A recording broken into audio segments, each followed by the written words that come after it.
Hello! Hello, And, everyone. hi! We're terrified. Absolute terror has ensued over this past week as we've watched this poll go this way and that way and every which way. And oh dear gods, we didn't pre-plan this at all. And what did we get ourselves into? But because you have been so gracious and generous in giving us amazing tropes and genres to play with, this is going to be an interesting hour as we try to figure out how to wrangle them into something akin to a novel. Is true. Theoretically. If we do it. We'll see. I have faith in us. I think we got this. If anyone does, it's gotta be us, because I don't know. I don't think Sanderson could walk into people have just thrown a bunch of tropes and genres at me, and No, okay. I have to disagree with you here. Sanderson could be thrown a whole bunch of genres and tropes at random at the beginning of a flight from New York to London and have a novel by the end of it. Yeah, you're probably right. But still. Hello, everyone watching in the live audience. There are going to be chances for audience participation tonight as we refine, go from no ideas to an idea to a hopefully somewhat refined idea. Okay, hang on, time out. I mean, I've been watching these polls all week. I've got ideas. Well, I have ideas too, but here's the important thing. Justin and I have not shared any of our ideas. We've been very meticulous in doing research, but not actually talking about anything that we're going to write. So, what's in my head could be entirely different than what's in his head, and there is no way of knowing until right now. So, without any further ado, it is time to determine what we are writing. And here are the results of the poll. Ta-da! Now everything you see on that list is in green is the stuff that you guys voted for. And they are, as you can tell, top of the list is Space Opera with 11 votes from the Discord channel. Mundane Fantasy, Fairies with a 9 to 5 with 10 votes. Cozy Little Shop comes in with 8, tied with the various cyberpunk, steampunk, insert every other kind of punk genre here with also 8 votes. We've got a 4-way going on with 7 votes. I mean, if one more could have had it, we would have had an orgy there. And that's Apocalypse, Deal with the Devil, Hidden Lives, and Urban Fantasy. And then finally, we've got Lost Lovers. But then, because JP and I like to throw things in at the last minute, we decided that we would each choose one more that was our pick, our baby, the thing that we just wanted. So I chose Frontier. And to go along with the various fantasy that we have had drilled into our heads through this poll, I went with Magical Place because I figured that would be a very apropos. So thank you guys for giving us such a wonderful group of things to play with. I see you all voting for Urban Fantasy. I know you're just trying to torture me. Well, consider me tortured. I'm terrified. I mean, you say torture. Last I checked, we both wanted Urban Fantasy, so... No, you wanted Urban Fantasy. Or not Urban... We wanted Space Opera. Yeah, we wanted Space Opera, which everyone was kind and generous to give us. Thank you for giving us Space Opera. Okay. So, as Allegra mentioned earlier, we've not discussed our ideas. The most we have done is we've gone through each of these items through, your standard tropes and Googled that information and shared that with each other. This was the sole goal so that we would be on the same page at the very least of what these tropes meant. Now, some of these have various different forms. Frontier, we could go with, the lone pioneer entering into entirely unknown space, or people colonizing and following behind or seeking that magical future or something. Lost Lovers is in the same boat. We could have the, they've been missing and I will find them, or the they're dead and never coming back. We've got a lot of these. Or they were lovers once and lost each other. That's a possibility. I'm really not used to being on the right-hand side. I'm sorry, guys. I'm going to keep pointing. I did it right the first time. Yes! So we're looking at a lot of interesting things here. And now our goal here is to write a good story, which means that we will do our best to incorporate as many of these as we possibly can. But some may be incorporated in character backstories, some may be incorporated in random asides or hobbies or interests or individual plot points. While we are going to try not to just ignore any of them entirely, not every single one of these is going to have the same significance to the overarching story. Because if not, it would be a jumbled mess, which, while very fun probably to watch us sweat over, would probably not result in that good of a story. Yes, Toby, you are absolutely correct. It is a lot to include. By a big margin. So, first of all, I think we can agree, JP. We are writing space opera. It was the most voted on. It was the thing we're most excited about, so we are writing a space opera. Last I heard, 11 votes was top vote amongst all of them, and that's the winner. I mean, 11's more than 10. Therefore, it's the winner. We are writing a space opera. Excellent. I'm happy with this. This is exciting. Now, with that being said, just not Space Orcs. Oh no, we're getting Space Orcs. No, we're not getting Space Orcs. But Space Orcs. No Space Orcs. Fine. Anywho, so now okay, so we've got a space opera. The first thing, like, I'm looking at this, and I think, considering it's a space opera and we're exploring space, yes, I think Apocalypse needs to be not necessarily a portion of the active story, but that is the history. That's the behind. Or it could be the thing that they are escaping, or potentially just a ticking time bomb. Are you thinking Allegra, we got I can actually do this. Excuse me. I am the one who does this. I'm the plot troll and do what I want. Okay, so we covered this in the last stream, but what makes a space opera a space opera? Space opera is generally Star Wars. Is a great example. Dune, another great example of space operas. They are mostly character driven.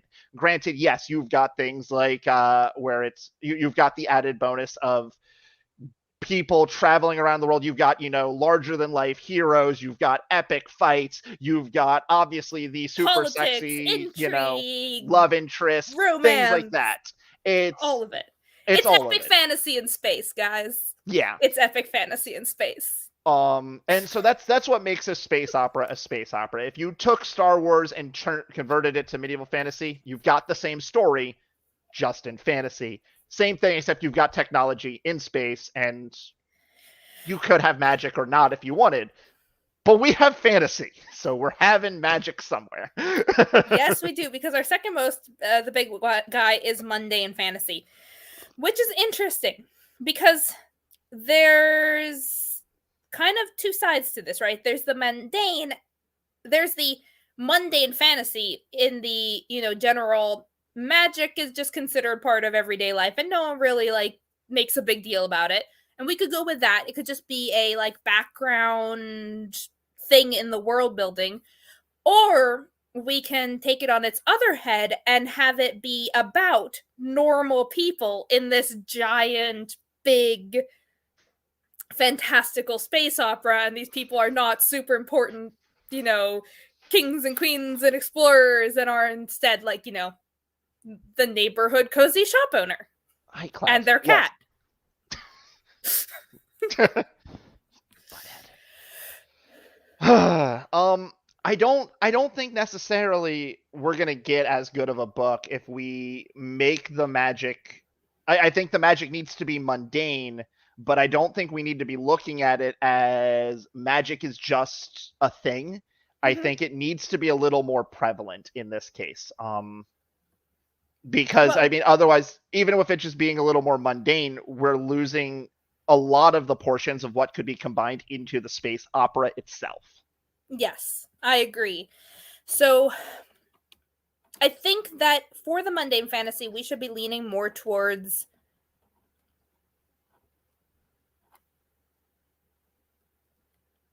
magic is not necessarily considered mystical. It's not considered like it's just an established part of the canon. Okay, okay. I hear you. I Maybe, hear you. maybe not. But I don't think it should be an established. I think what we could do is it's established part of the canon, but it's still a relatively recent occurrence. Okay, I can deal with that. So what if we take the frontier and magical place? Mm-hmm. And we tie that directly with magic. Okay. So what if somewhere out in this vast universe that we're going to be creating, there is a place, and this place is magic. Okay. I'm for this idea. And magic stems from the place. Okay. We're creating a situation of not necessarily limited resource, but a localized resource place of power. Okay. Okay. I see where you're going. I like this idea. So if we have that, immediately, if there's a place that is very powerful, naturally, as a necessary part of space opera is infighting and politics and many forces. So it makes sense to me that a lot of different people would want to get this magical place, especially if it's in a neutral ground currently. Mm-hmm. No one has it. This is the gold rush. Yeah, I was just about to say they know vaguely where it is, It's and they're been all found. Yeah, it's been found, and people are trying to get to it to claim it, and that's where we get to our frontier trope. Mm-hmm. And I like it. I like it a lot. But okay, so I'm gonna think now because we have a couple different things that can mesh well with this. So the people that are chasing it, I feel like that might be where we want our punk genre to come in. Yes. So the punk genre thing is interesting because there's a lot of different kinds of punk, right? There's cyberpunk, there's solar punk, there's ocean punk, there's desert punk, there's every kind of punk you can imagine. All of the punks. Punk, punk, punk, punk, punk, punk. There is even post cyberpunk and punk, and the punk is the one that got me while doing this research. Punk. How much punk can you punk while punking? I don't have an answer to that because it's literally all of it. Excellent. Okay, so let's take the urban fantasy of this. This is the sticking point for me. Mm-hmm. Because urban fantasy and magic source has just been discovered are, to me, quite contradictory. You're right. So that sounds like we've got cyberpunk elements. So it sounds, yeah, I'm almost leaning towards let's take the aesthetic of like the fact that supernatural things are part of the urban mythos, and yeah, I think we need to take the urban fantasy and put it in with cyberpunk. Okay. That maybe can be one of our cultures. Okay, I like that idea. Because I'm not going to lie, the moment I saw some of the pictures related to this and read about it, I wanted it so hard. I want solar punk. Okay, so what if we have cyberpunk urban fantasy-esque stuff over here and like solar punk cozy little shop over there? Okay, all right, I'm down with this. I like this plan.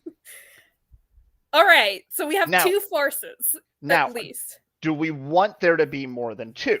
Like, I mean, we've got then at that point potentially two diametrically opposing forces here of the. I'm done with the diametrically opposing forces. I want at least three.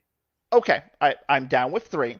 So what then becomes our third punk? Okay, so we have solar punk is all like Art Nouveau, very hopeful, very bright, and kind of cozy and just kind of good. And then you have your cyberpunk, edgy, urban fantasy, dark as night. It's always drizzly. I feel like we need a middle ground. What about something alien? Something like almost like biopunk-esque, super like alterations in. I have one. I am for this plan. This is a great idea, except I have one concern. Mm-hmm. How do we keep the biopunk from becoming the villain? We make the cyberpunk the villain.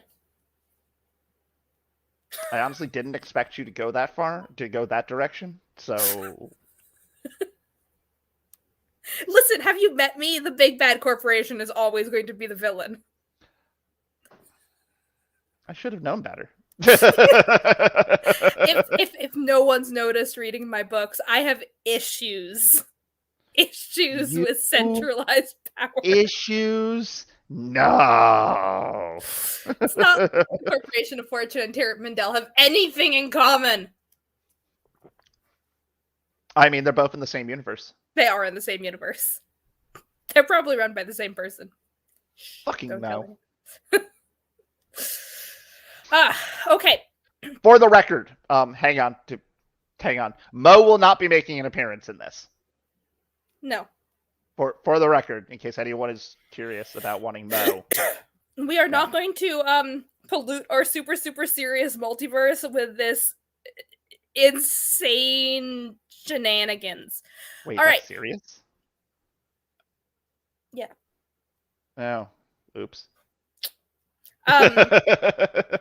No, in answer, this is not an AO collective world because we don't want to have to figure out how it all fits in and no. Okay, that's my freak out for the evening. I can't breathe currently again still, so there's no oxygen going to my brain. So this is JP, this is your chance to get some really crazy ideas by me and I won't remember.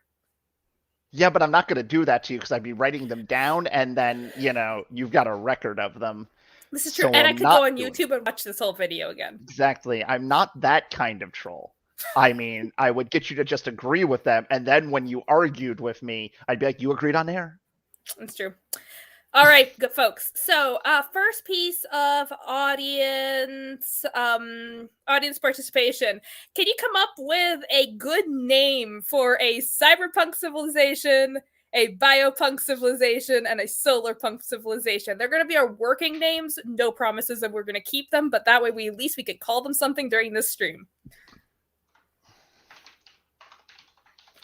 So put them in the chat if you have them, and we're going to continue while we go. Considering we've got solar punk, considering we've got all of the fantasy elements that we're mixing in, I would like that all of these different punk genres, though, have the addendum of arcane punk. Yes. So we've got solar arcane punk, we've got cyber arcane punk, and we have bio arcane punk, which is going to be a lot of really, really interesting. So why don't we? Okay, Dune is coming out in a few months as a movie. Why don't we just take a little nod to a Frank Herbert? I can talk. Oh God, I can't talk today. Why don't we do a nod to Frank Herbert and have the source of magic be something, a resource that is scarce. Okay, the source of magic be a resource that is scarce. No, I'm not feeling it. And it's not that it's too done. It's that if we're having it be a central theme of just society overall, of magic being the central theme, that it's mundane and normal-ish, it doesn't necessarily fit with it being a rare resource. Okay, we have a name for our cyberpunk civilizations. Neo-Athens. I like that.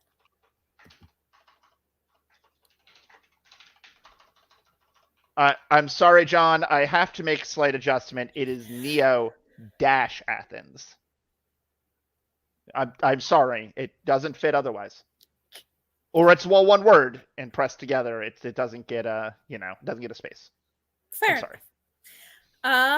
All right. So, all right then. If magic is normal, but we are also playing with a source of magic. Okay, so not a resource. I don't think magic is a resource. What I think this like magical place is. I don't necessarily want to go with like a place where wishes come true. Like I'm not thinking Disneyland. But I am thinking like the people are trying to survive in space and they're all rushing to get this thing. I think more of it just being a fountain of just magic. It's there's an anime and I'm trying to think of it. Like what was it? I think it was Outlaw Star. I'm trying to think of what the goal was for that space opera-ish anime, and I cannot remember now. It's been forever. I think it might have been a wish. But anywho, I'm thinking like, it's a fountain of energy and magic, and for one, I think like okay, so let's hang on. No, I got this. The apocalypse that they're trying to avoid and they're trying to get to this magical place to fix is the stars are dying. No, I already have that.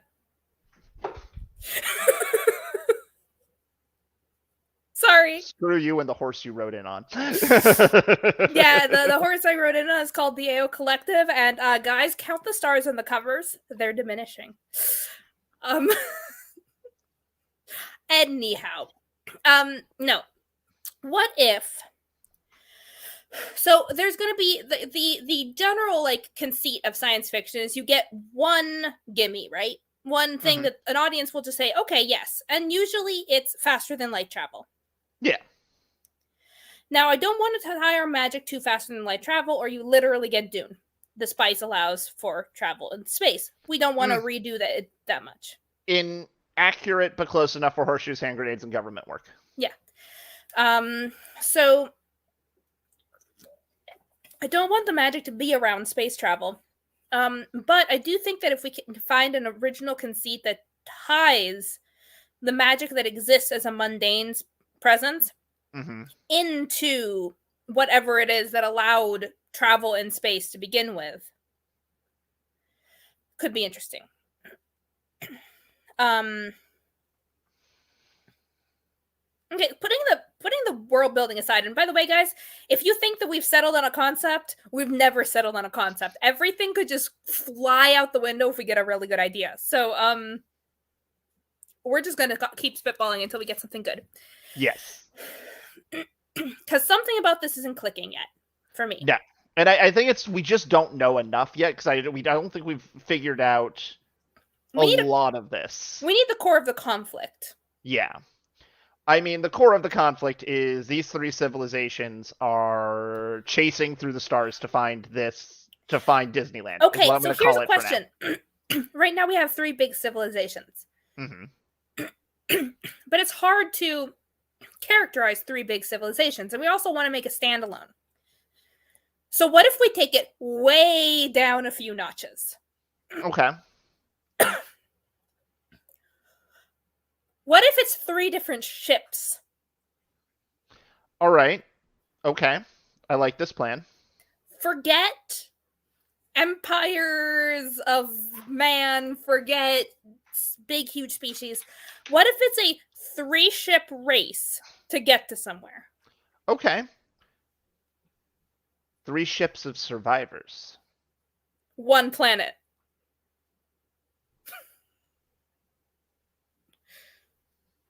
There we go. All right.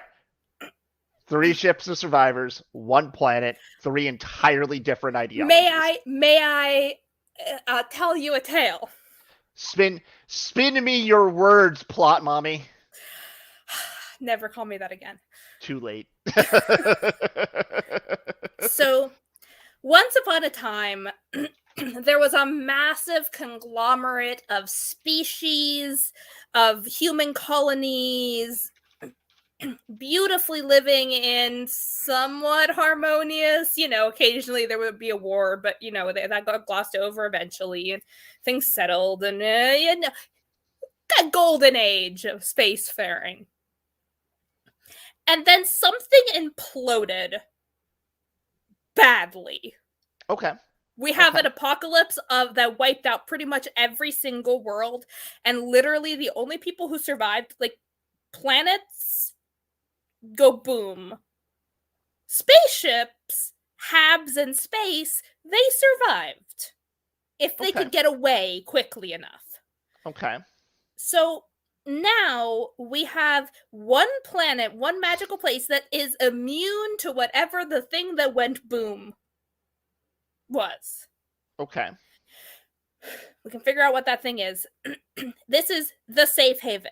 This is the place that if they can get to it, they can survive. But in going kabloom, they made some enemies of each other, and they know that the first person who gets there, it's likely going to be theirs, and everyone else is going to go with bloom. Not be allowed in big time. No, sharing is not caring. Yeah. All right. Okay. So, do you want to put up the doc you've got? Mm-hmm.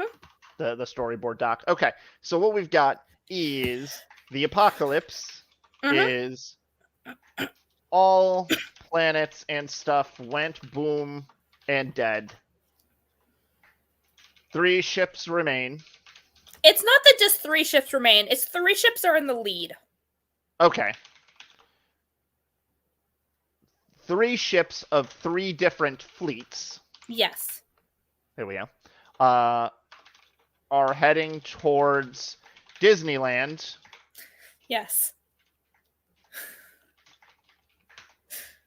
I'm sorry, hang on. Mick Disneyland.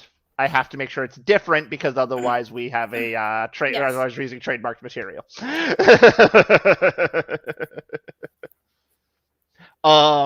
So anyway, heading towards Mick Disneyland to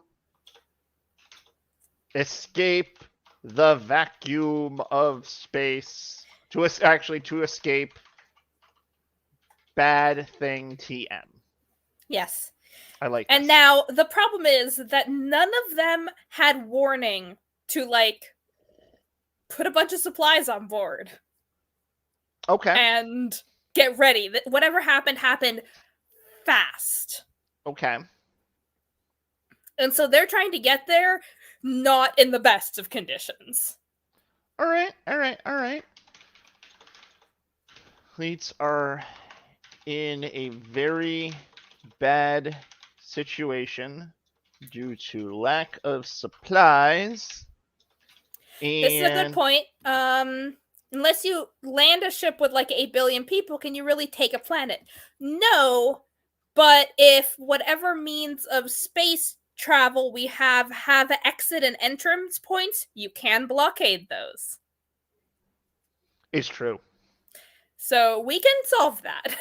Also, planet could be smaller. Isn't Mars as an example? I might be remembering wrong, but isn't Mars smaller than the planet Earth? It could be a moon. It could also be a moon or a moon-sized planet. Look at Pluto. That just happens to be in the habitable zone. Yeah. I think we can make it so that basically it would be a grueling process to be second. Yes. If number 1 didn't offer you hospitality. Yes. Yes, and John hit the nail on the head. The ultimate solution is going to be working together and not being so cutthroat. Obviously, Everyone's going to have to learn that sharing is caring. The message isn't that deep. Okay, hang on. I have one, at least on a philosophical level, I have one concern about this plot point with the solar punk people. Okay. All right, so solar punk is a lot more about, utilizing and living one with technology and nature. I don't foresee, even if they don't have enough supplies now, they could tentatively get enough supplies over time and not necessarily need this place. Because, I mean, they could, in theory, have farmland within their own ship. Because they literally harness the sun. Okay, so what if an entire, like, section O space was collapsing? Massive, giant black hole, whatever it is. Pick your poison. What if there's some kind of, like, jump gate technology that lets people travel through space at great distances? And what if there's one really ancient, really giant, really big one with enough energy to jump one jump far away to a potentially new frontier where whatever is going badly can't touch them? Okay. Hey, I'm gonna jump off of that. Not quite where I'm thinking. What if they're trying to get to this gate to jump into this section of space that ancient aliens constructed to basically hold against this type of scenario from occurring? What if the very same thing that caused this collapse is the same thing that has been or created the same thing to save reality? I think we're getting too far down a rabbit hole, and I want to back it up. That's fair, but that's just my yes. idea that I'm throwing at. Like, or okay, so forget space collapsing. Okay. We need to also deal with the devil. I think deal with the devil is going to come up in a lot more interpersonal things.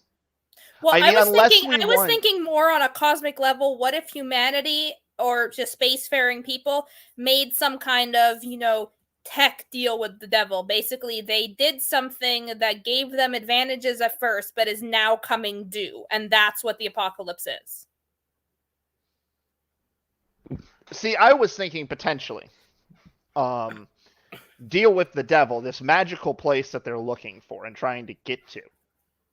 I was thinking one of the conflicts might be if we go with an actual devil, that one of the main characters has this deal where they have to give up this place to the devil. You see, I don't want to actually deal with an actual devil. Yeah. I think it breaks the setting. It's fair. But I think a societal one. Okay. And I'm for that, but yeah. I mean, that was my idea, is where it also gets into, because we could have that our apocalypse is literally a metaphysical apocalypse, and, we've got demons, pouring out of hell and overrunning worlds, and this is a bastion of safety. I don't love that unless we make them an alien race. As in, it's an alien race flooding the worlds? Yeah, something like that. I could get behind that, because that then makes our apocalypse a lot more realistic, not realistic, but a lot more juicy and more like active threat instead of passive or behind. And then we can figure out our deal with the devil later. My only concern is then we might have too much going on. Yeah, no, I feel like we may be over. So, okay, let's take it back to the simplest concept that we all like. There are 3 ships, and they all want to get something. Yes. We like that. Let's play off of that. Okay, so let me go ahead. I'm going to nix all of this, yes? Yes. Okay. It's dead, Jim. 3 ships, they all want something. So what if we, okay, we need to include an apocalypse here somehow. Mm-hmm.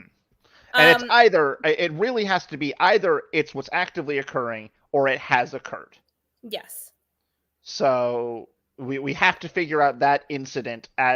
We need to figure out that incident. Now, that could come from everything else, but that is one of the core incidences for this setting. Yes, and we do need to figure out how space travel works. That is going to be essential to the space opera-ness of it. Okay. So I think we should take an aspect of each of the punk genres mixing with the magic to allow space travel. So it's like solar punk is literally using like mirrors and reflectors of the sun to charge a battery with magic and the sun to I'm fuel a their. big fan of single forces utilized in different ways. Okay, go on. Um so I like my gut instinct is that they should not have found three completely different ways to travel faster than light. They should have three different interpretations of and clever uses of the same thing. Okay. And since we know we have magic of some kind, Then I'm liking the idea that faster than light travel is enabled through a rift gate of some kind. Or like a portal of some kind that they have figured out how to create and harness, and that's what allows them faster than light travel. They have to go from gate to gate. And I think like they can channel like something into the gate to be like a gate can go to like X number of places, but it has to be attuned to them. So it's like, if I'm at this gate, I could go to planet L or planet Z, but the one at planet Z could go to, A where I was or Y because that's what it's attuned to. okay, possible, but I feel like we're missing something that's cool. And I want something cool. Like gates have been done before, wormholes have been done before, just, random jumps have been done before. Well, I don't like. I mean, the thing that I was about to suggest, but it's still in a way overdone. Is a wizard does it?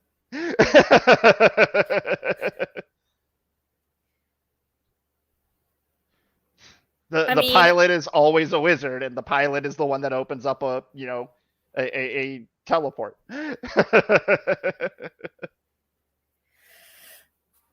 okay, a wizard does it. Ooh. Okay. Solar arcane punk. Literally wizard harness like channels through the sun, grabs the ship and solar energy, and teleports it. Okay. Cool. Cyberpunk. Literally like jacks in, like uses his own energy and whatnot, and with electricity teleports the ship. I'm gonna read this in a second, but let me get this idea. Biopunk. Literally the ship is the wizard. Okay. So what? That's a good question. I don't think we're going to have that answer right now, but I'm going to copy that into the notes so that can be a question we ask later. I'm going to put in audience questions because I like them that way. We like genetically engineered spaceship, and I really do like that concept. Hang on.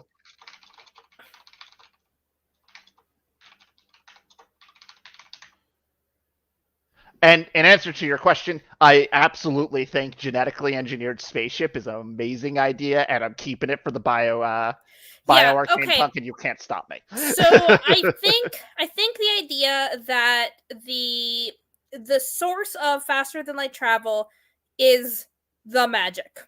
Yes. And okay. I think the solar punk people have figured out how to actually accomplish doing magic in the more traditional we're doing magic sort of way. Woo! Solar punk, or I've envisioned the solar punks are probably more like druids. Yes. Whereas the biopunk people have literally genetically engineered a ship that can just do it for them. Yep. And the cyberpunk people have found a way to interface with magic through tech and don't need a human element. They can do it through their computers. It's still harnessing magic. They just do it through tech. Okay. All right. I like this plan. Let me add this to the notes. Can someone please, in the audience, give me a name for the Solar Arcane Punk peoples? Please, write meow. Write meow? Meow? I just failed the drinking ginger ale, guys. I'm all here. What am I gonna do with you? Write a novel with me live on YouTube. One of these days, Allegra. Toby Kablooey is not a good answer. I'm sorry. No. I am not calling Solar Arcane Punk Nor Kablooey. are we calling it Pigs in Space. Shame. Shame. Be like John. John gives good names. Give us another Neo Athens, except not Neo Athens, because that one's already claimed. Cannot believe these people. Okay, so I can change it. Okay. There we go. Here. Starvians. Horrible, but we're gonna go with it. Oh, I like this one better. Solantic. All right. I feel like that's a company. Probably, but we can. Again, these are just stand-in. Solantic literally uses magic. Neo Athens uses tech to harness magic.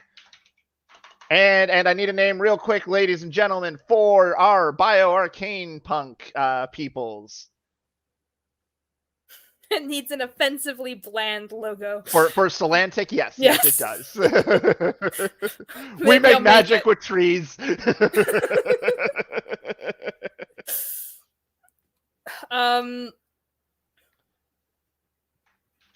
All right, well, until I get a name, they're Bass. Okay. Works for us. All right.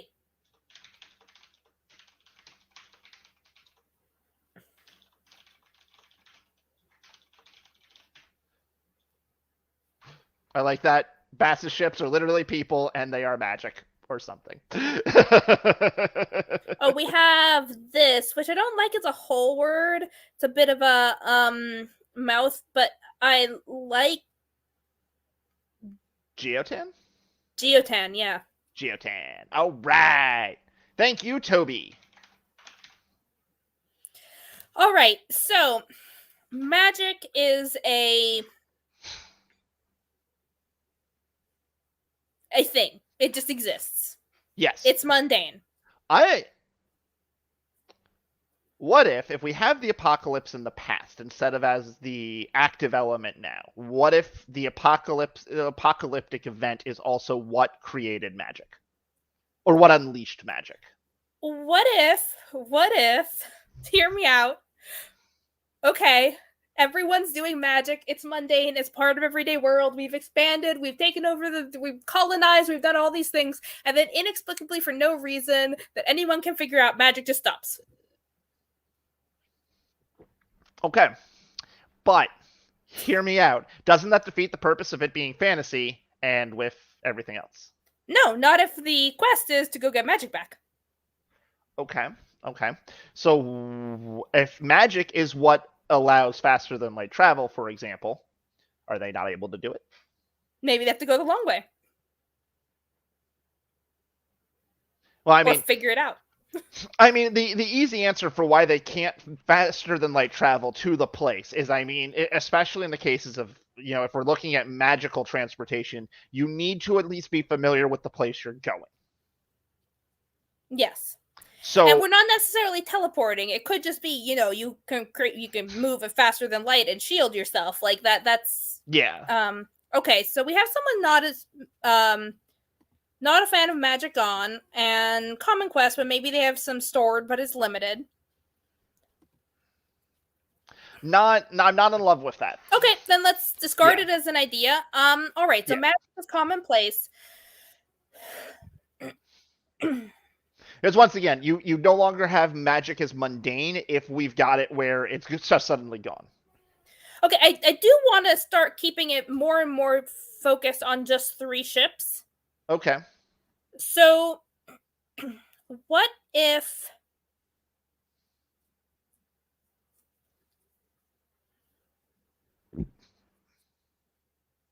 Ah, yes, everyone's favorite part of the stream, where we sit here in quiet contemplation to figure out what we're going to write. All right, so we've looked at various things, but the one thing that we didn't look at, we've have reasons for them to go someplace. But what is the main reason people go to Frontiers? They want a new life. Yes, that is correct. Or they want, riches. Or they don't have a choice. Or they don't have a choice. Mm-hmm. Um so how can we bring it down to just 3 ships? Okay. Maybe all 3 ships, and the part of I like this. they have to figure out how to power their ships without magic.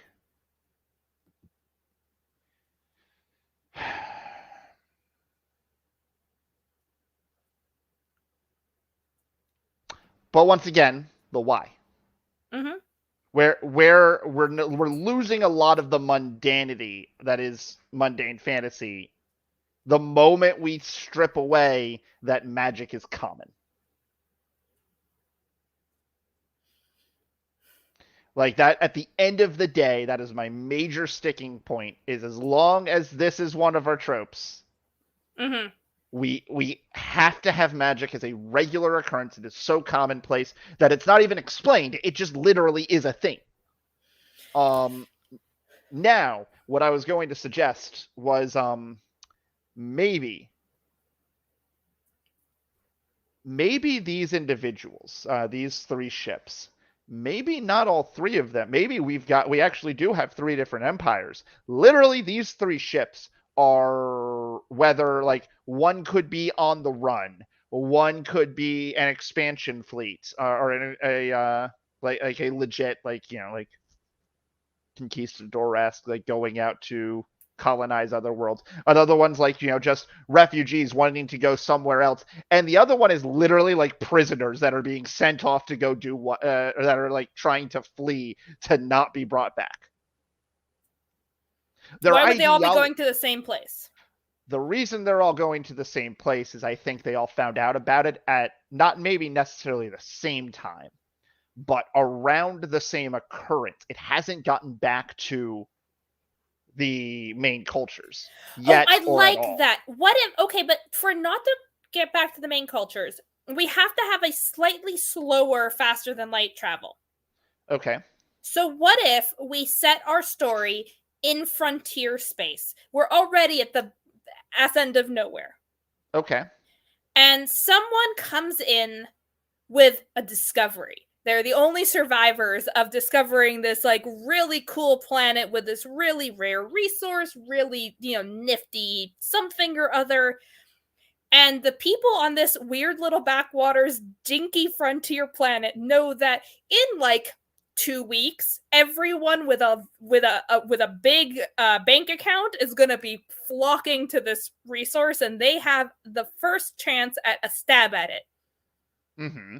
To lay a claim, to be there already. Maybe there's some galactic law, which is basically like, the first person to colonize a planet owns it.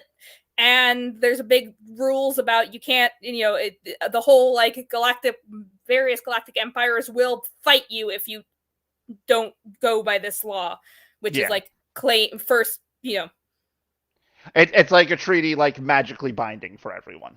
Yeah, which means that these backwater people with their dinky little ships and their small town enmities are all clamoring together their ships that have never gone more than like an hour into space and are heading towards this big payload of a planet to see who can get there first. So The only thing I don't see is where we've got a conflict aside from that they want to be the one to get there first. Well, it could be very dangerous to get there. It could have been something that was I mean between the three. Like, we don't have a conflict between the three, even if we have it where Neo Athens is our big bad evil guy. And in the end, do you need a conflict between the three that's that big? Like, we're talking about mundane fantasy and cozy little shop. Can it not just be three small town groups all trying to get to this one thing because you'll make all the money? I got an idea. No, I got it. I'm taking your idea and I'm making it a little bit smaller, but I love this idea. Okay. I'm adding a trope that we don't have on here. Family Feud. It is literally 3 different families. Yes, I love it. So it's a gold rush. Yes, it's a gold rush. It's plant your flag first, gold rush, Family Feud. Yes, it is literally 3 families. One where they've all from this planet where they've all developed different ideologies, and they're like the 3 ruling families of this small dinky backwater this planet. Dinky little backwater that is insignificant. Yes. And they're all like, wait, there's this thing? I want it, but fuck those guys and the horse they rode it on. I don't want to share this with their fancy solar ship. It's generational. They have been at each other's throats since the colony was founded.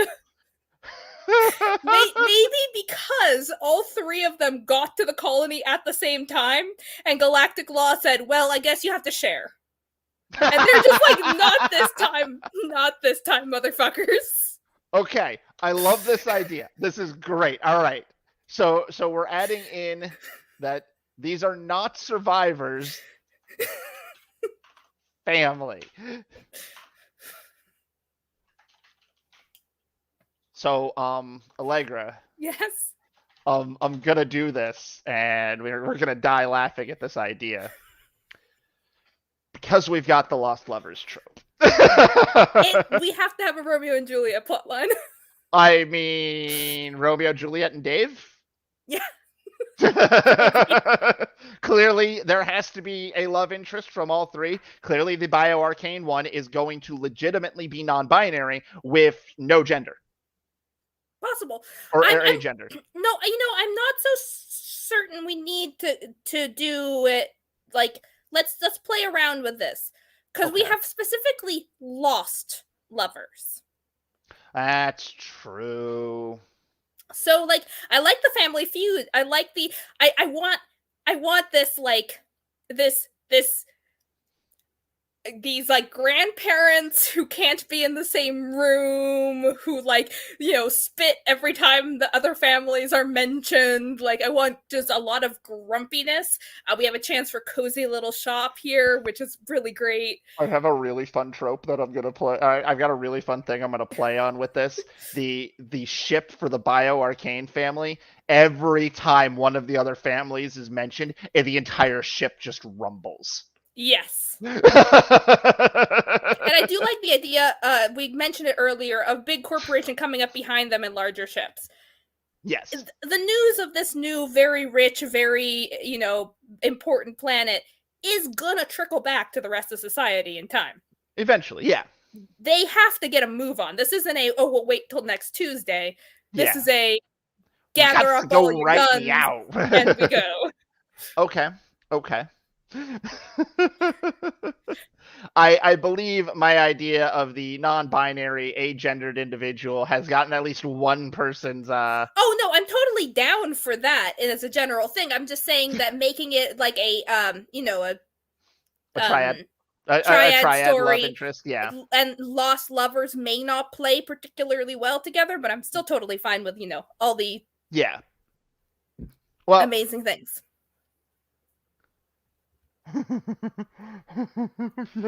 Okay. Here's my terrible idea. So the Lost Lovers. This one might be more backstory than anything. Okay. So what if, at one point in time, they had to share, whatever.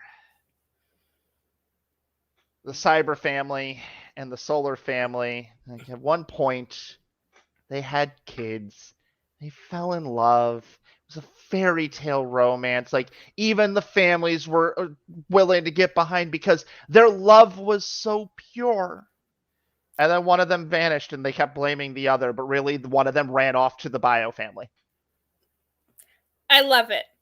And this, I think it should be like at least the grandparents. Like, this is not a recent thing. Or great grandparents or something like that. Yeah. Like, I think these people have been living in fairly close proximity to each other and are just, there's so many layers to the feud. All right. Family Feud.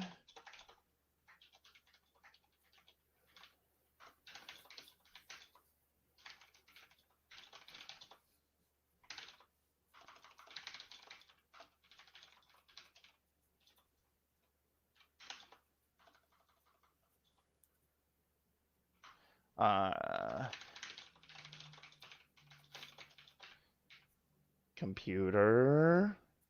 Don't die on him now. I know, right? Like, the entire thing is locked in. Why are you doing this to me right now? Like, this is just unacceptable. Okay. You're not even using much CPU. So there's something that we need to decide. Are these aliens, or are these all branches of human cultures? I don't know. I kind of like the idea of, you know, a human diaspora where like pockets of humanity didn't necessarily like significantly evolve, but their tech evolved in different directions, and then you know they kind of, you know, go, oh, he left, I'm all alone now I get to decide what this novel is about. More ha ha ha ha ha ha. He can't make any decisions now, it's all mine. But I'm sure he will be back shortly. There is an arm wrestling competition between those who think that everyone should be human and those who think that they should not. I'm leaning towards all varieties of humans. Not necessarily that there aren't aliens. I think that there should be aliens, but I think the fact that this backwater, all the animosity is purely just because 3 groups of the same species couldn't cohabit an entire planet is just way more entertaining. Because, you know, actual misunderstandings between aliens seem likely, whereas misunderstandings between humans seem petty and stupid in the face of all of space. So hopefully JP shows up soon. In the meantime, give us some names for characters. Ah, there he is. Hello, you made it. Oh, shenanigans. Like, Chrome was the only thing that locked up, but it locked everything up. Oh no. Well, we have decided that there are 3 different groups of humans because it's funnier for them to be 3 groups of humans who are bickering this loudly when there are actual aliens right over there. But they can't get along to save their life. And, you know, the bio-arcane people have definitely altered themselves significantly. But they were human once. They clearly aren't anymore. Yeah. All right, so let me go back to typing this up before everything died on me. That was some shenanigans. Still grumpy about that. Strong to melt the ice between them. Then one of them ran off to the 3rd family and reignited the feud even stronger. Let me add in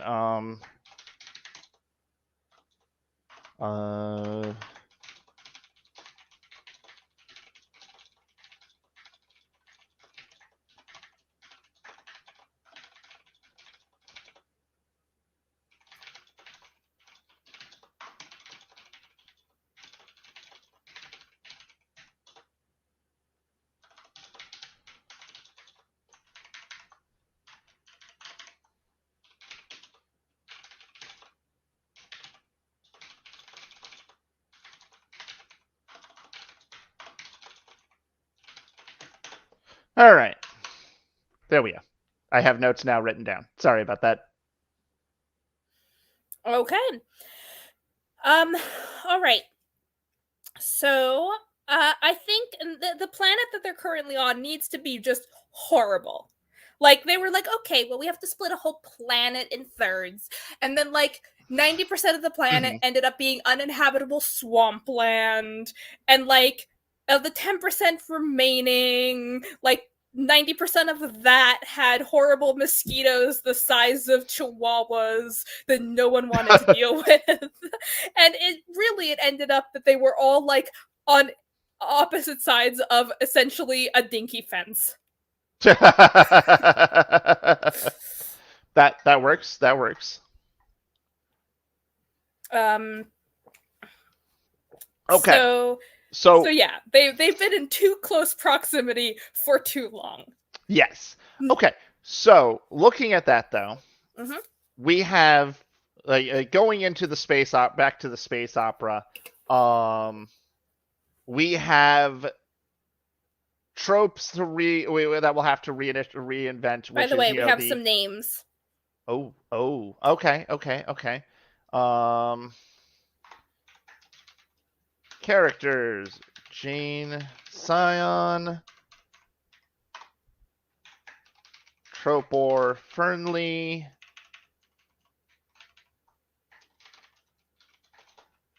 and Jensen Altar. Hang on. I just want to get this written down before I make this. Really, Toby? Jensen Ackles? That's the name you're going with? This is not supernatural. Thank you very much. Reminds me of Jensen Ackles. What can I say? Next, we're going to name someone Dean Samchester. All right. So we have a few characters. So we have 3 families. So we've done Frontier. Let's go back to our tropes. We've done magical place, as in this new planet is a magical place where we don't have to deal with these 2 fuckers. I mean, this just sounds like the end of the story is just going to be they land again at the same time. Naturally. This is going to be a comedy of errors. Oh, yes. All right, Lost Lovers, we have urban fantasy, we have magic, we have a not very urban environment, but I think urban fantasy is just being rolled back up under mundane fantasy. I don't think we're going to be able to mesh both of them together for this story. No. Hidden lives we haven't dealt with yet, but I have some ideas, so let's put a pin in that. Hang on. And same with Deal with the Devil. Hang on. Yes. We've okay, so punk we've got, mundane fantasy we've got, space opera we've got, cozy little shop is easy. One of the ships needs to literally just be like the equivalent of a cozy little shop. Yep. It was the only ship that they could find that could, fit everyone who wanted to go and or had fuel and or had the needed resources. Whatever. One of the ships is literally a cozy little shop. We'll cover that. All right. So Deal with the Devil and Hidden Lives is what we're missing. We're also still missing the Apocalypse. Yes. I think that in this case, that is the one that we should toss. I'm going to suggest something different, considering where we've gone so far. I think we need to not be looking at Apocalypse as end of the world scenario. I think in this case, we are looking at Apocalypse like the tarot card Judgment, where it is the massive shift, the massive change in worldview. Okay. I think we look less at literal apocalypse and more at there's a word and I've got it. Figurative? That one. That's a good word. I like that word. I think we're looking more at a figurative apocalypse than a legitimate, like, end of the world, we're all gonna die scenario. Okay. And I think that's something we can build upon and easily will fit into this, especially in a space opera sense. It's just we gotta get there. Yeah.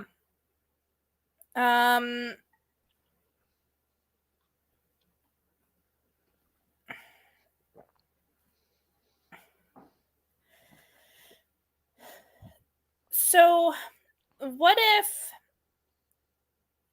we kind of look at Apocalypse as once they're off the planet, what they have is what they have. Yeah. And this could be the end of a family, or 2 or 3.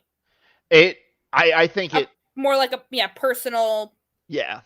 Okay, I like that.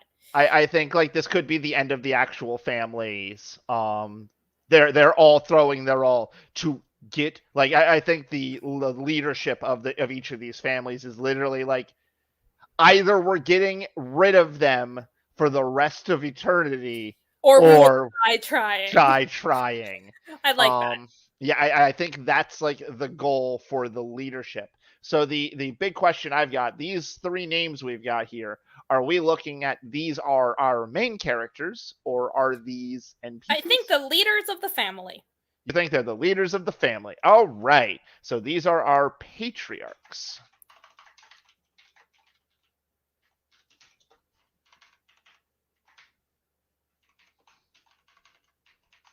Or matriarch, in case of Jane.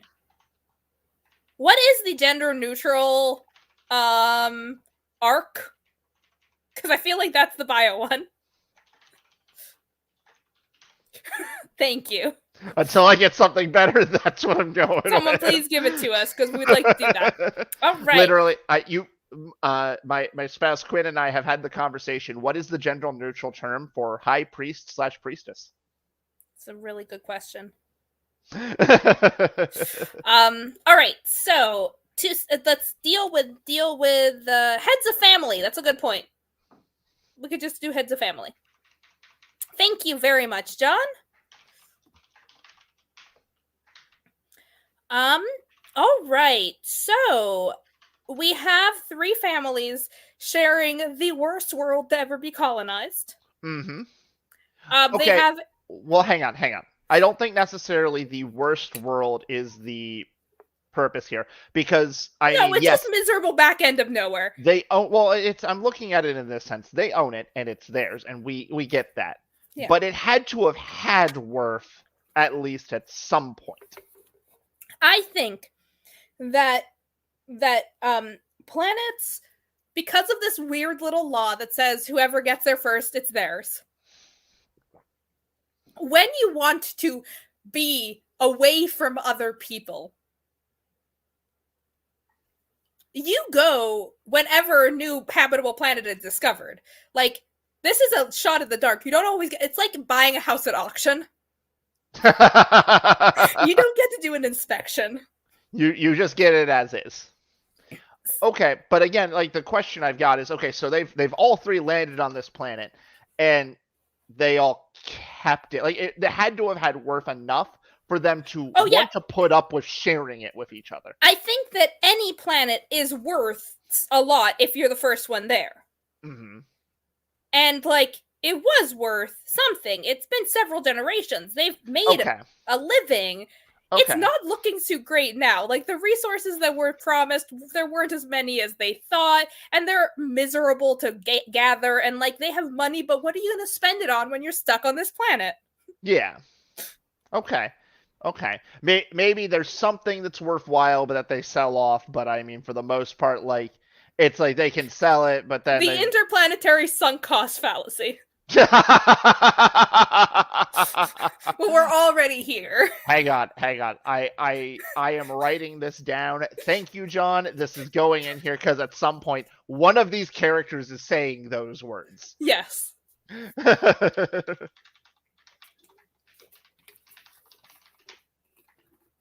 There we go.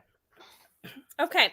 So they've been here for ages. They have a lot of history of screwing with each other to try to drive each other off planet, and they're all very stubborn. Yes.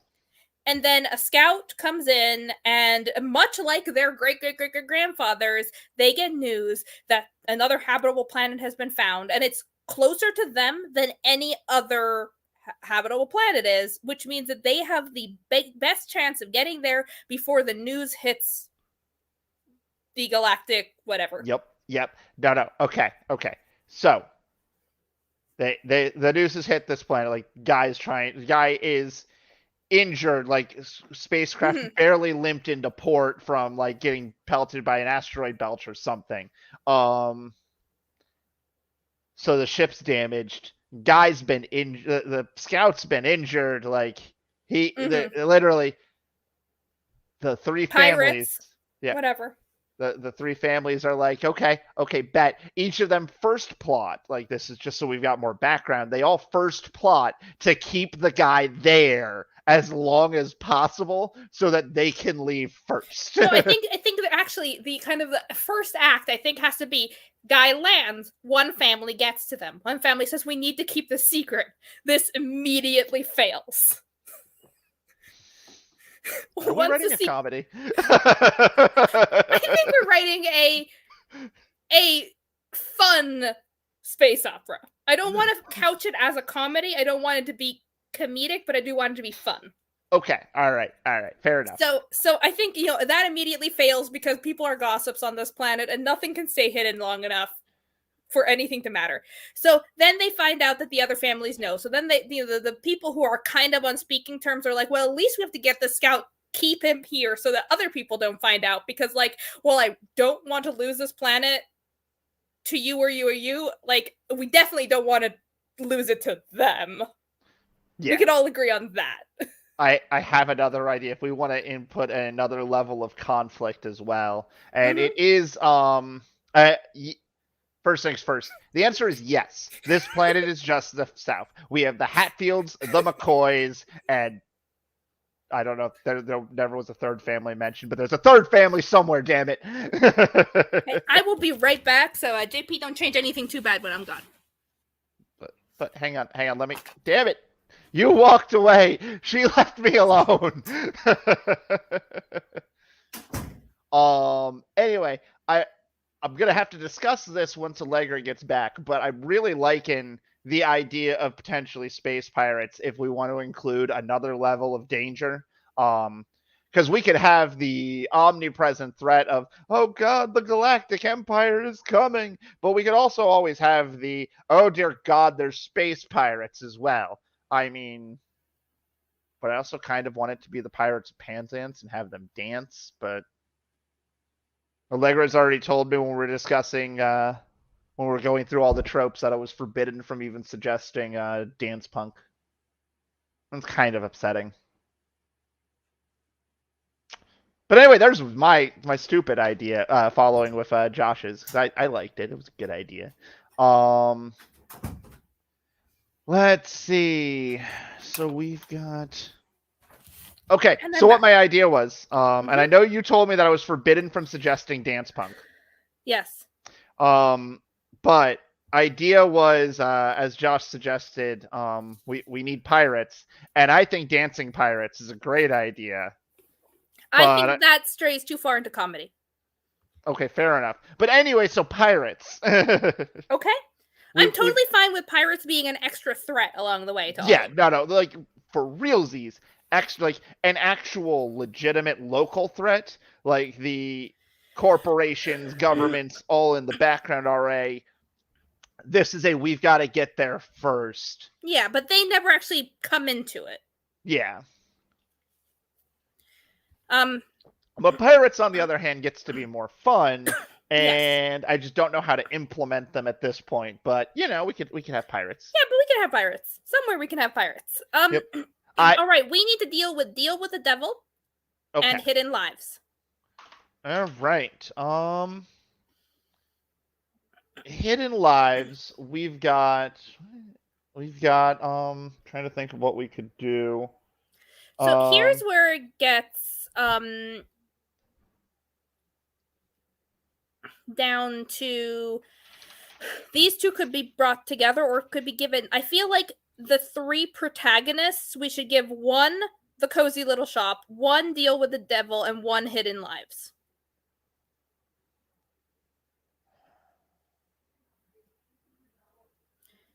The hidden lives one, what my first instinct is is that this person wants out, like out of all of this. They don't want to do anything with these families. They don't want anything to do with the feud. They don't want anything to do with this planet. They have already signed a contract to go to the galactic center and just get out of here. And they're trying to keep it from their family while all of this is going on. And they're thinking, like, if they help get this through, they can then leave. They can just leave. I think that's the hidden lives person. I'm going to throw out this... wants out. I'm just going to throw out this idea real quick. Feel free to say no, but this was the idea that just popped into my head for hidden lives. What if the hidden life is the individual that ran and joined the BioArcane family and has been, like, rejuvenated and brought back to being, young again, and that's their hidden life, is that's the protagonist was originally part of this other family. Okay, I kind of like that. So then we've got the protagonist who was always one of the cyberpunks, but was the great-grandparent that ran away and is soon going to have to face up to their history and was, like, adopted into the Bio family. Okay, I like that. Okay. That's plausible.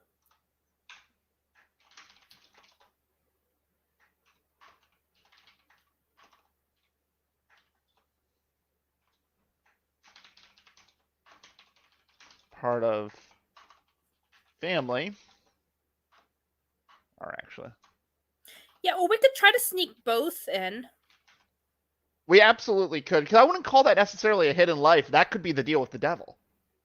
Yeah. They're literally, in the case of their families and in their entire livelihood, it's kind of like a deal that's going to come back to bite them. That is akin to selling their soul. So I think the cyberpunk family, they're trying to get out, and it would screw over their family if they did so. Okay.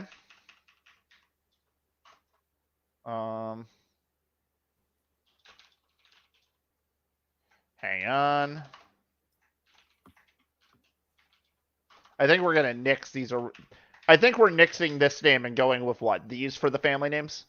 We'll figure it out. Let's not worry about that yet. Fair enough. Alright, so BioArcane family has the protag who's got a name of Namey.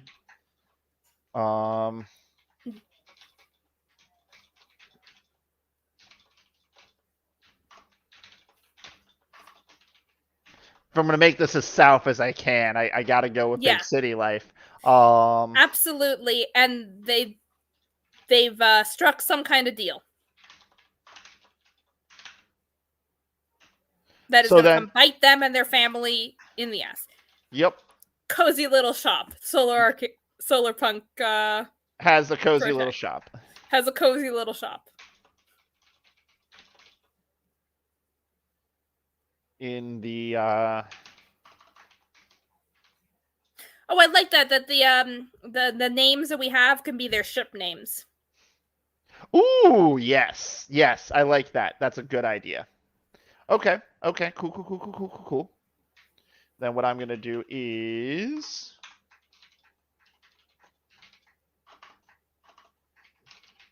okay, we have a story, kind of. We have a plot. We have a plot.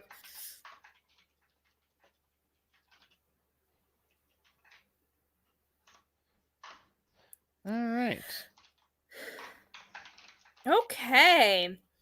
This is going to be ridiculous, and I'm actually really excited to write it. This is actually getting a lot of fun.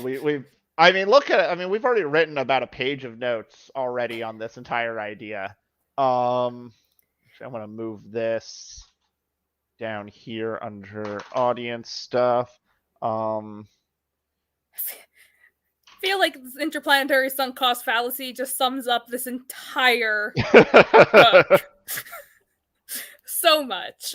Okay, so let's start thinking about some of these characters. Okay.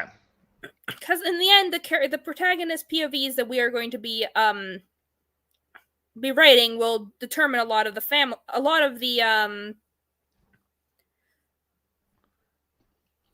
just flavor of what we write. So clearly, clearly the Yeah. protagonist for the Altar family, Altair, whatever. Clearly, because they want out and to go to big city life, they are clearly the next in line for the family. Then. Absolutely. Their parent is sick or very old. They are expected to step up. There is no one else really capable of stepping up, but they want out. So what we know about this character just from that is that they are probably somewhat selfish or self-centered. Mm-hmm. But For also who, the probably protagonist? very, yeah, Okay. but also probably just genuinely, like, for real, have reason to be done with this. Okay. Um,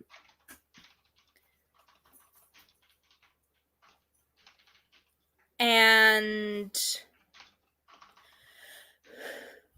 probably have some kind of skill or talent that make them valuable enough to have made this deal with the devil. Okay.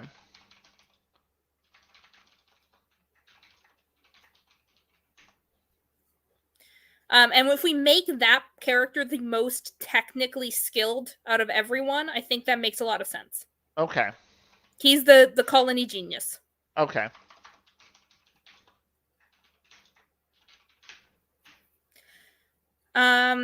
Now the Solar Arcane family, who runs a little shop, I desperately want to write.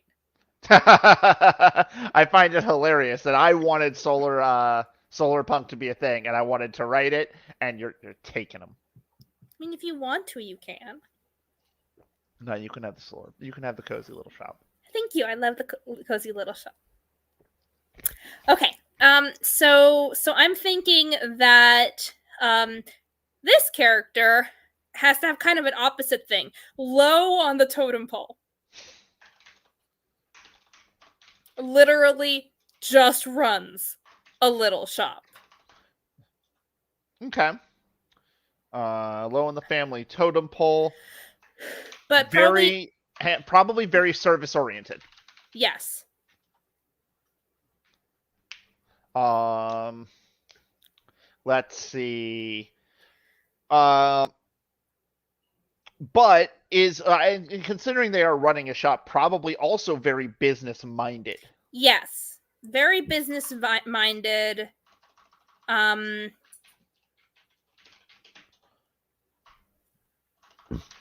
sharp business acumen. I Fancy kind word. of want to make them have kids. Like, I want them to be very focused on the next generation. As in, hang on, who is being focused on kids? Are you thinking the owner of the cozy little shop? You want them to have kids? Yeah, like young kids. Okay.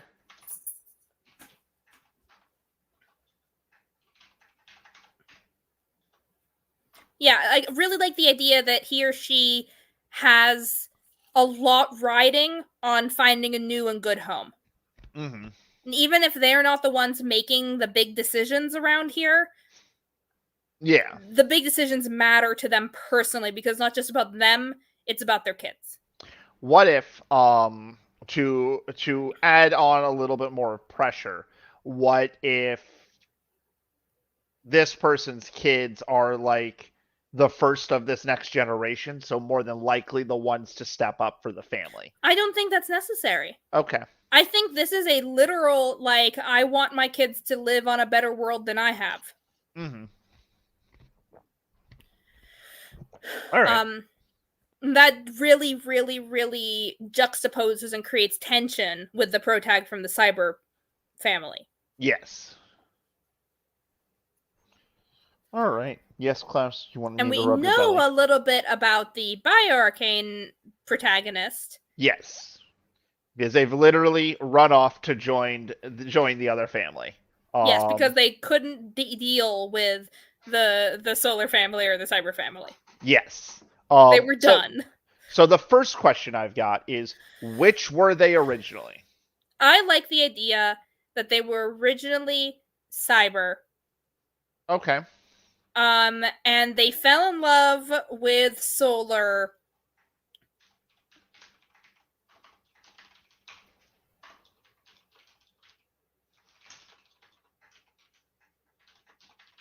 But we need a really good reason for them to run.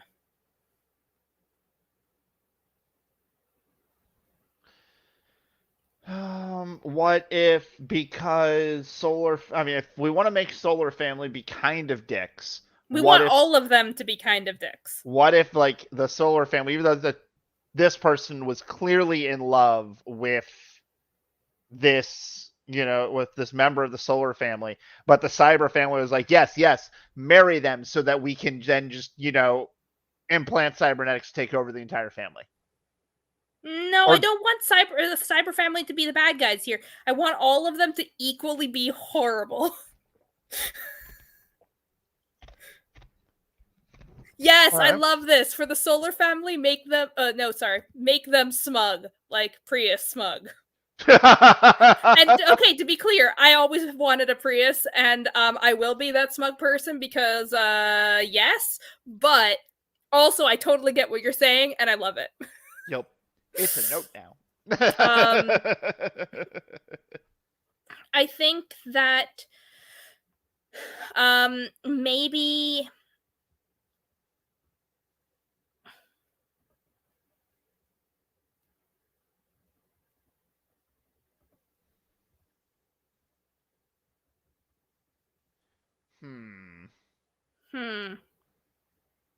What could they have done?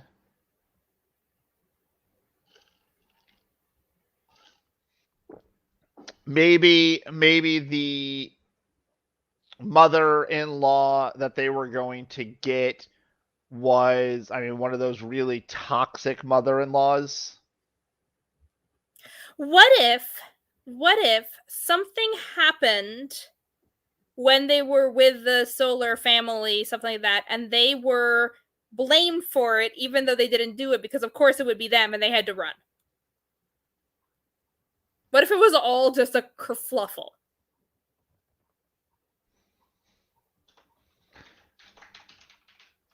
All right. An incident, which we'll figure out what the incident was later. Yeah.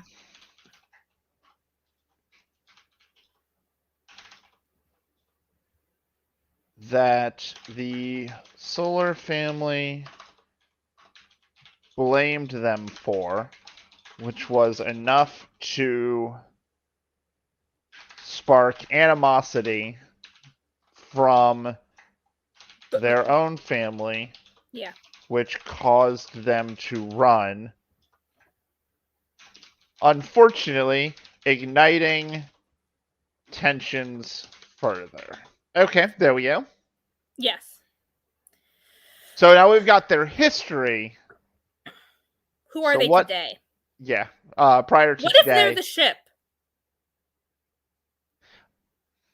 I don't know that I want the ship to necessarily be a character.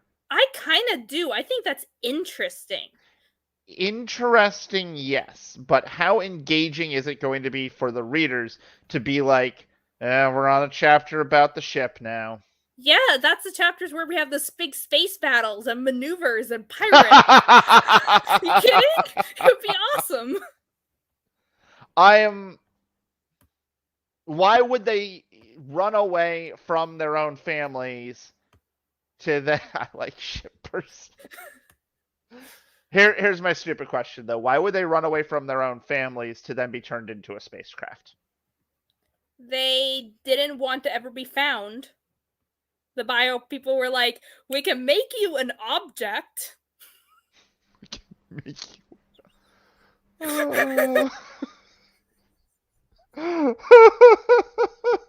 There's levels of wrong here in so many ways.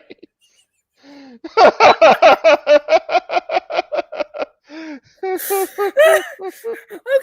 someone just arrived late, and it's actually probably about time for a recap. So, quick recap. So, quick recap. These were the votes that we received from the Discord server about all of the for all of the tropes and genres. Frontier and Magical Place, Allegra and I have chosen to add as our own top picks that we wanted to include into this story. Now, what we have come up with is the details of the story. Currently, our punk genres are Solar Arcane Punk, Cyber Arcane Punk, and Bio Arcane Punk.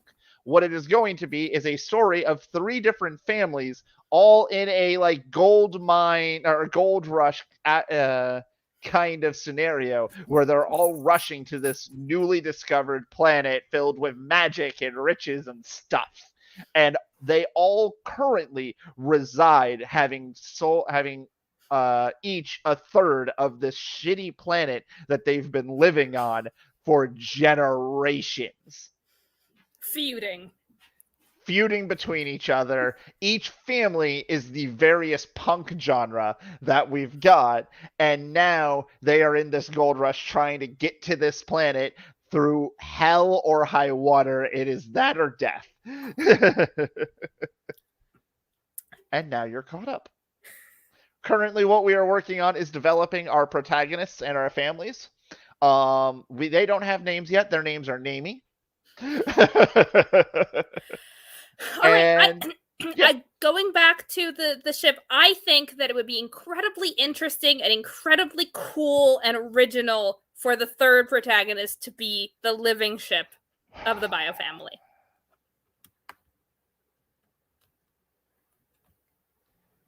Okay.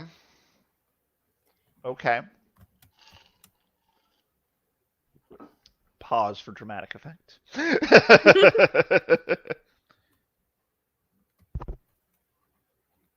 A lot of it's going to just then be exposition. Like, how are we going to get then communication? How are we going to get, like, does the ship talk to the family?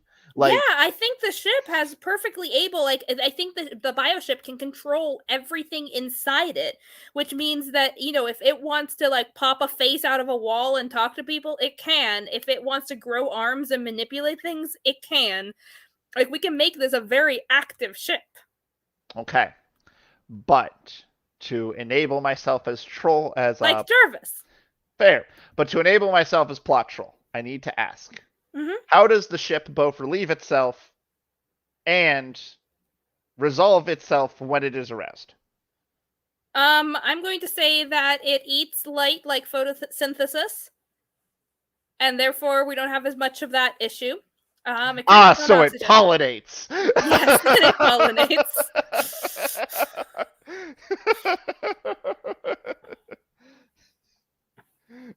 Okay. All right. I have a feeling I'm going to regret this decision.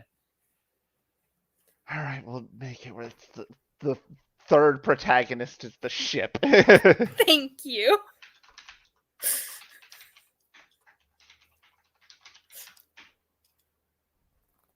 It is the ship-tagonist. Thank you. I'm just saying that the natural thing here, right, is that the ship-tagonist at the end, when the other two ships have fallen, and that they're, you know, the Bio-Arcane family has the, you know, straight path to the planet, has this connection to both the other families, and is like, no, let's rescue them. We're all gonna go together.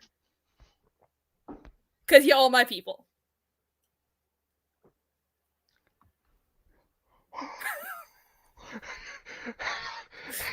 Okay, so what if the marriage happened? Yeah. And then this person ran. So technically, this person is thereby all three families. And the first person to land on this planet is the yes.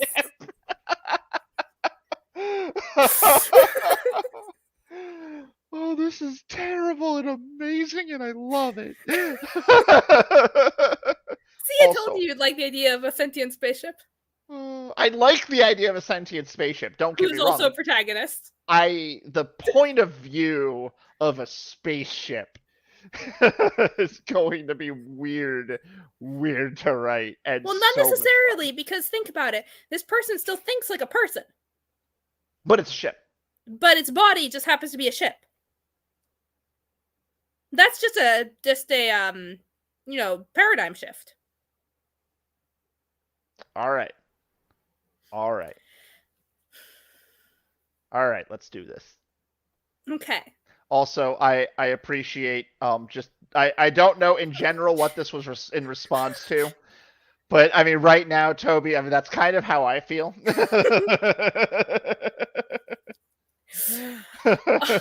All right. So we have a story, or at least in general. So We let's have talk a a little. story of someone that wants to GTFO that just cares about their kids and a ship. Yes. Yeah. And obviously, if we want to include a romance, we can include a romance between the two human protagonists. I don't know that we should include a romance between the ancient as AF ship. At that point, we're getting a little creepy. They're getting a little creepy. So like I'm good with just the two more human characters. Okay, so if we're creating a romance, it will be between, okay, so if let me add this down here. If romance is to literally forgot how to spell a curve for a moment.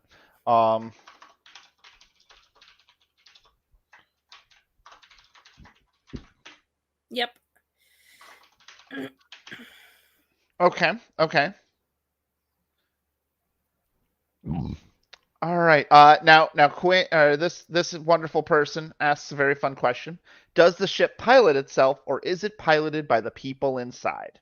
I think the ship pilots itself, but individual functions that are like micromanagement are done by the weapon system might be done by people inside.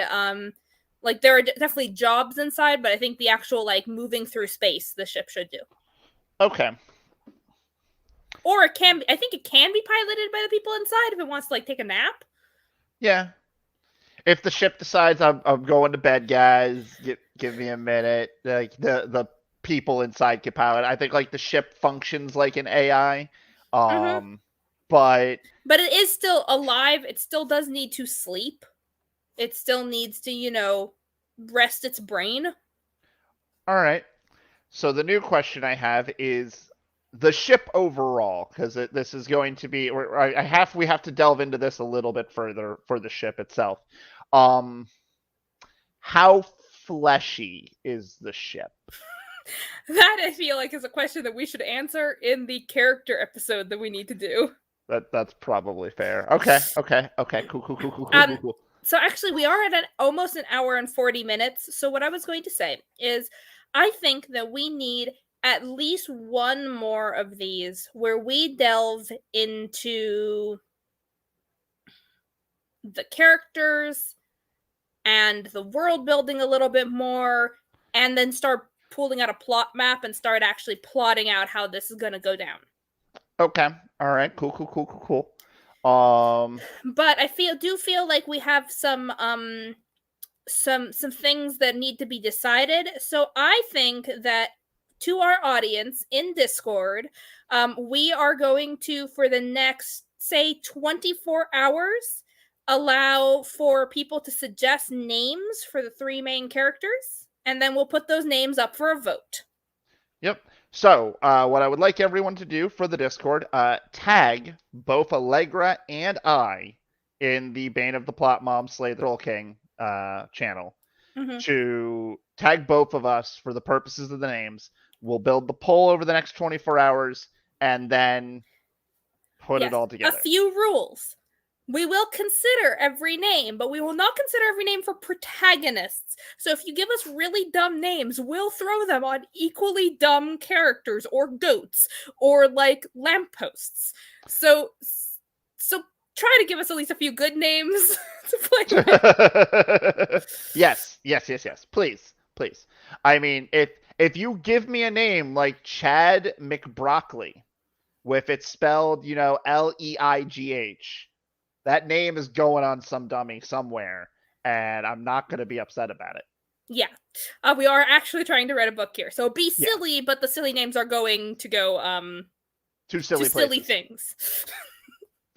But yeah, so with that, I think we're actually looking at a fun story here.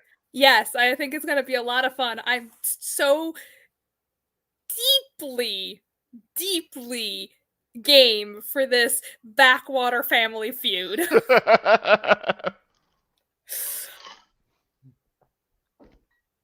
It's gonna be so good. chicanery. It's gonna be great. I am. I'm excited. I was terrified for a little bit there of how we were going to work just this mess in.